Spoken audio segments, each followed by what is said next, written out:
today's talk is about this entity called COMISA. Okay, and so this outline of this talk is going to be what is COMISA? What is this history behind this? In medicine, it's always good to know how this term was coined, where did it come from? Why is it so important to recognize it? We can say we already have 80, 90 disorders and we are getting more disorders to recognize. Then how to diagnose this, how to treat it, and anything in future we won't talk about so much, but I will have some cases where we will discuss this in more detail. So it's very simple.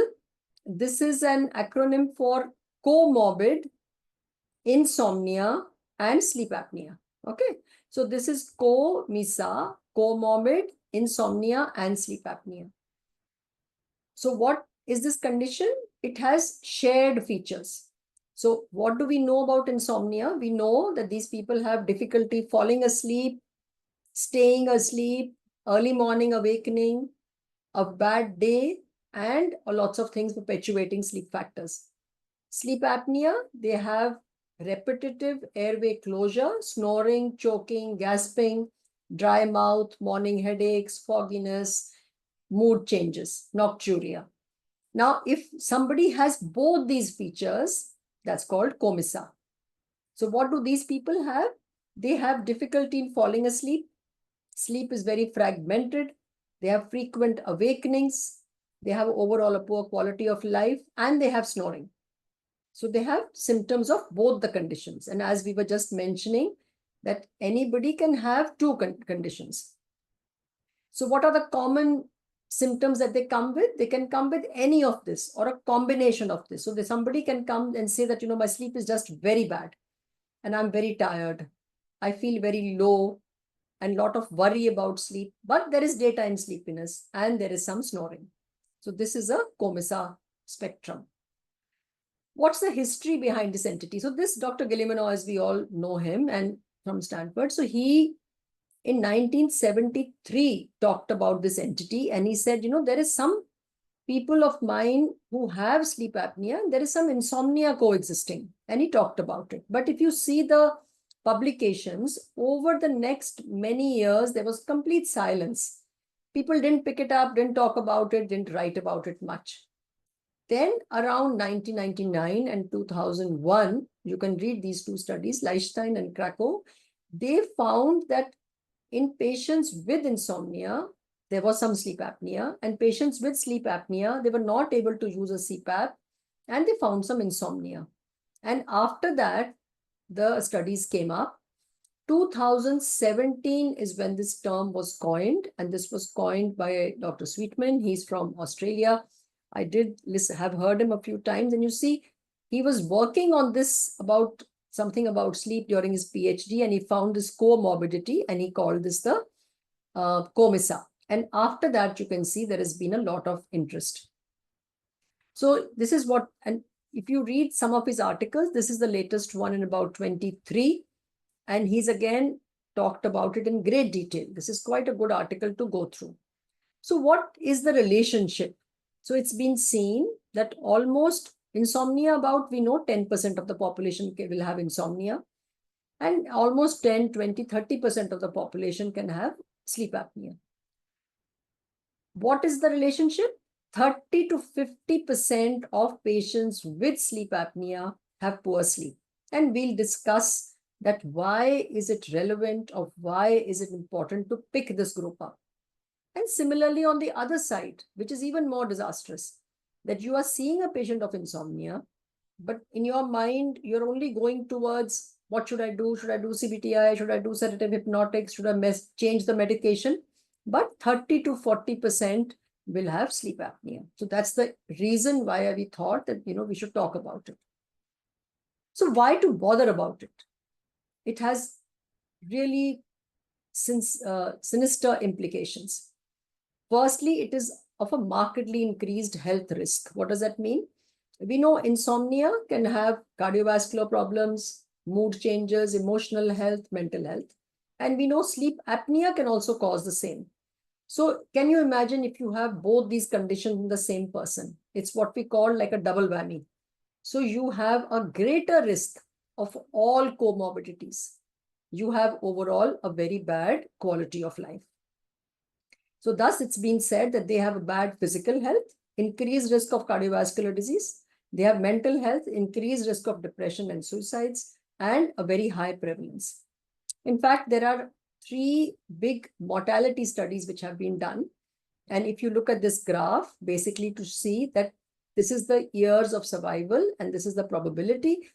And you see the 10-year survival, people who have no morbidity are in this range. The ones who have insomnia are here. And you can see the ones who have sleep apnea are here. But the COMISA is much worse. That means they have definitely a shorter lifespan for people who have COMISA. And thus, it definitely needs to be picked up. This was another study. They have looked at the sleep heart health data. They've looked at the Wisconsin sleep cohort. This was again published, the Sweetman was the author. And they've again seen that COMISA has a much higher mortality. How much higher? It's been seen that almost 40 to 60% is a higher mortality if you have both these things. So what about some pathogenesis? So how are they related? Does sleep apnea cause the insomnia? So we'll see how. So when there is sleep apnea, we know there is increased sympathetic activity. There is nocturia. Both of them cause arousals or awakenings. And these awakenings can cause insomnia and further worsen because you get more and more worried about sleep. So some of these patients come and say that only complaint being that my sleep is not very good because they are only talking about the awakenings. Then comes the other way around. Can insomnia cause OSA? So there have been some studies which have shown that sleep deprivation impacts the airway muscle tone. So in patients with insomnia, there is decreased muscle tone causing airway collapse, and this can cause sleep apnea. So this is the relationship which has been postulated. So now coming to the next step, so how do we diagnose and how do we treat? So let's go back a bit and see that we understand sleep apnea. Okay, what is sleep apnea? Repetitive airway closure with these typical symptoms in the day and the night. And how do you diagnose it? You diagnose it by history, by questionnaires, and by sleep studies. And treatment is different modalities, but you can see what type we can do. So talking about the sleep studies, we can do level 1, 2, 3, 4, in which has been mentioned more in the courses that you are doing. But if your suspicion is high, you can see which one you can do. And the treatment, we know that you can have CPAP, you can have lifestyle measures, you can have dental devices, you can have surgeries. So this is all our base knowledge for treatment of sleep apnea. What about insomnia? What is insomnia? We've already talked about this, but impaired sleep initiation, maintenance, early awakening, and this should be at least 3 nights per week for 3 months, and significant daytime impairment. How do we diagnose insomnia? So there are different scales. One is an insomnia severity scale. So this is good. You can download these and keep them in your clinic and get familiar with asking these questions. So first is rate the current severity of your symptoms in the last 2 weeks. And they have taken the 3 major symptoms and also done a Likert scale as to the severity. Then how satisfied are you with your current sleep pattern? Satisfied, very dissatisfied.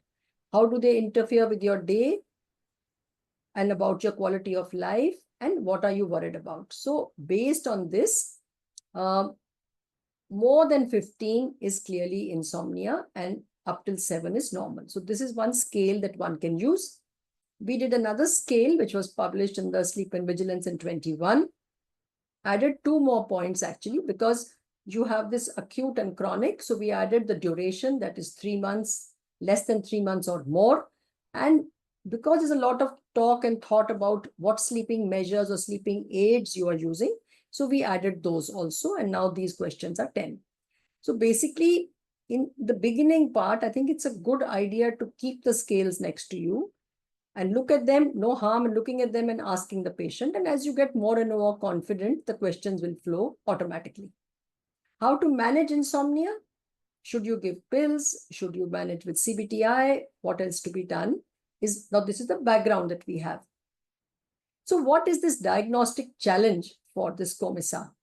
It was a very interesting thing that it's been mentioned all the types, and this is called the bias on the phenotype. I'll take a few minutes to explain this. So when we are thinking of a patient who has obstructive sleep apnea, we have a prototype in our mind that this is a male, maybe mid-40s, 50s, he's grossly obese, the history is very loud snoring, disturbing everybody, maybe high blood pressure, pre-diabetes or diabetes. And you think of a person, a prototype for insomnia, you think again it's a lady, perimenopausal, postmenopausal, very thin, very anxious, and that's what we think is insomnia. So we already have these buckets in our head, or the bias as we call it. But we now know that there are people who are thin sleep apneics, no? About 30% of people are thin people having sleep apnea. And if they come and say, I'm not sleeping, you do not even consider that they could be having sleep apnea. Similarly, if you see a younger girl, maybe average build, who talks about snoring since childhood and doesn't talk about snoring, in fact, hides it and says, I'm not sleeping well, you don't really think that she's got insomnia. So because of these pre-notions that we have, we are not able to pick these people. Second thing is methods of diagnosis. One condition is often missed or undertreated. And this is what we were saying, that you make a diagnosis of one, you don't think that the other one is also there. So if insomnia is a very strong possibility in your first few minutes with the patient, you don't even think that there could be a sleep apnea. And similarly, the other way around.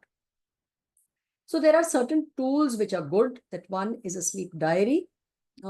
Sleep diary is almost like a full session. But if people, just to understand, this is for the days of the week and your activities in the 24 hours. You shade the periods that you are sleeping. You also put in times that if you take any medication, you do exercise, and how do you feel in the morning. This is a very good indicator to give you some information about the sleep. Then, of course, is the sleep study. Now, the question is which kind of a sleep study, which tracker to use, what is the licensed version, what is the approval. That's how then you need to mix and match, and you have questionnaires so that you can confirm the diagnosis. This is the ring that, which we are using, and I will share some data about this. And this is a device which is worn on the finger like this. It is a US FDA approved device for sleep apnea diagnosis and sleep staging diagnosis for both. Okay, and it's been shown that its accuracy is about 90% and very good. It's been tested validated with the level 2. So this is the top line showing you the oxygen saturation. You can see it is dropping. This is the red lines, which are the REM, the sleep pattern. It also has some additional thing, the red and blue, which is here as well, which tells you the sympathetic system and the parasympathetic system. So I'll show you a few cases where we have used it. And this is just our data that we had. So when we did almost 257 patients, which we analyzed up till November, we could pick up sleep apnea in about 78%, and also saw that the people with sleep apnea had higher chances of having high blood pressure. What about COMISA? So did we pick up COMISA with that?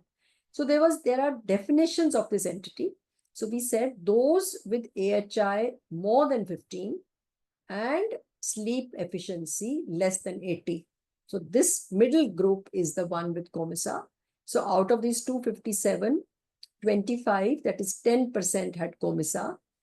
They were about a little bit older, and as compared to the others, the BMI was also a little bit less. What else did we find? We found that yes, their wakefulness was much higher and sleep onset latency was later, and they had longer periods that they were awake after sleep onset. And the other interesting thing was this, that it was found that they had higher number of comorbidities, whether it was diabetes, high blood pressure, or in fact, 2 comorbidities. So thus, again, it showed that these people are at a higher risk for morbidity, and of course then mortality. So I will start by just showing you a few cases. So then you will get a picture that how do we pick these people up. So this is a 58 years old lady. She has mild high blood pressure. BMI, as you can see, is 26. She lost her spouse about a few years ago. She's had poor sleep for many years, and for which she's been using zolpidem, clonazepam, but she doesn't wake up fresh. She sleeps, and so very often you will get this history that I don't know about snoring, and my sleep has been bad forever, and I don't think I can have anybody in my house, or I can't go for a sleep study. So, but there was this suspicion that I said, okay, if she's not feeling well and she's not feeling rested, maybe we should check for the sleep apnea. So then I said, okay, let's try and do a ring test for her. So in the ring test, we found that her AHI was 71, saturation was dropping very low, and she had a sleep efficiency which was not very good. And she also had some other symptoms such as her wake after sleep onset, what about 60 minutes. So she probably had both. So she's had this poor sleep, but she definitely has severe sleep apnea. So in a situation like this, the management would totally change. And we'll discuss about the management now. So we said we know for sleep apnea, we know CPAP is the first line treatment. We know for insomnia, it is CBTI is the first line treatment. So it's just logical that if you have both together, what should you do? So you have to use both. And this also, there is a lot of data which says that people who have sleep apnea and have coexisting insomnia, their acceptance of a CPAP is much worse. Their adherence to CPAP is much worse. So is this the group sometimes which is called as CPAP failures? Or do we go back and look and see that is there an insomnia component? So we help them. So all these are all the basic guidelines, and we've also published this in 2022. So what should be done? I think everybody should be aware of the components of CBTI. So sleep hygiene, we talk a lot about sleep hygiene, but I do want to tell you that sleep hygiene forms a very small, just a normal dialogue. For people with insomnia, we cannot focus totally on sleep hygiene. You have to talk about sleep restriction, the time that they spend in the bed, stimulus control, what is the bed used for, the usage of phones, TV, etc. Encourage some relaxation techniques and their beliefs about sleep. So this is called as a multi-component CBTI. Now there's a lot of talk about which component should be used. Should you use 2? Should you use 3? So those are a little bit more when we get more advanced and how to decide. But basically, CBTI, the principles we should know. See, world over, there is a shortage, a lacunae of trained professionals who can administer CBTI. But I was in some Asian conference the other time, so they felt that at least the physicians can do it themselves if we know a little bit. You train nurses in your establishment, so somebody should be able to talk to the patients and teach them all this. So there has been a lot of talk about this treatment. Should it be sequential? Should it be concurrent? Meaning that should you first start CBTI for insomnia, then add the CPAP, or do you start together? So I think most important thing which came out of this was check the patient's presenting symptom. If the presenting symptom is that I cannot fall asleep and have a fragmented sleep, then I would suggest, they have suggested do CBTI. If the patient's first symptom is that my sleep is very broken, I'm able to fall asleep, that could be sleep apnea, then we can start with the CPAP. Also check with the patient preference. So I saw, for the neurologist and for the others, I saw a patient of Parkinson just maybe last week. About a 68, 70 years old gentleman, not very obese, sleep is very broken, very fragmented. And we did a sleep study and he has got moderately severe sleep apnea. But he is absolutely not willing to even try a PAP. I tried for half an hour, made him comfortable, did mask fitting, but he was getting more and more anxious. So then you have to definitely back off, try and improve the sleep first, which was he was very stiff. He also had a lot of anxiety, so a lot of things, and then apply the PAP because the PAP is sure to be a failure. So there's some results which have been shown that patients with COMISA, then you do a CBTI, you definitely get an improvement.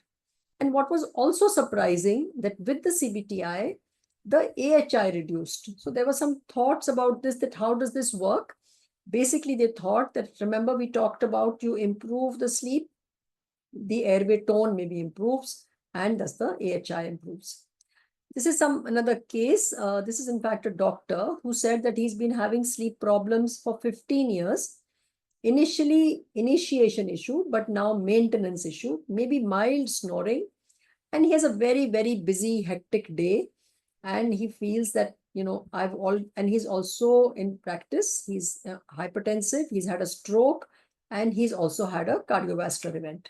So overall, sounds like a chronic insomnia with cardiovascular comorbidities, but still not able to sleep. And he's very reluctant to use benzodiazepines, which he uses off and on. So we said that something is not fitting in, so let's try and do a sleep study. But he was again not willing for a full study. And again, we found that his AHI was 25, sleep efficiency was 64. He's definitely also got increased sleep wake after sleep onset. So he's another case of COMISA, that he has insomnia, but he has also got sleep apnea. You can see the drops in the oxygen saturation. And similarly, we can go on and on that these are these cases who was continuously doing zolpidem, weaned off. Again, there we go, amitriptyline, zolpidem, just not sleeping. And actually again had AHI of 30. So I just want to, and this is another lady who just came. This is for people I was saying that they can have 2 to 3 entities. So if you see, this is what she's doing at sleep onset. She's got sleep talking, and and she also had sleep apnea. She had severe RLS, she had PLM, she had sleep talking. So she's got a mixture of all things. So one patient can have everything, but she was going to doctors and saying, I'm not sleeping. And if you give her sedatives, you're actually making her much worse. So the key takeaways for this are that this is a highly prevalent condition. We've shown you roughly 30-40% of patients with sleep apnea will have insomnia. Similarly, 30-40% of insomnia will have coexisting sleep apnea. It has increased morbidity, mortality. I think action points are that in our practice, in our daily practice, when we see an individual with a sleep issue, just get into the habit of asking all the sleep related questions. So then you'll pick up people who have multiple sleep issues. Accurate diagnosis is important. And I think no other, every day we are talking about this personalized treatment, etc. Nothing else can fit better than this entity when you have to address both disorders to get a better outcome. So that is, I think, for this. And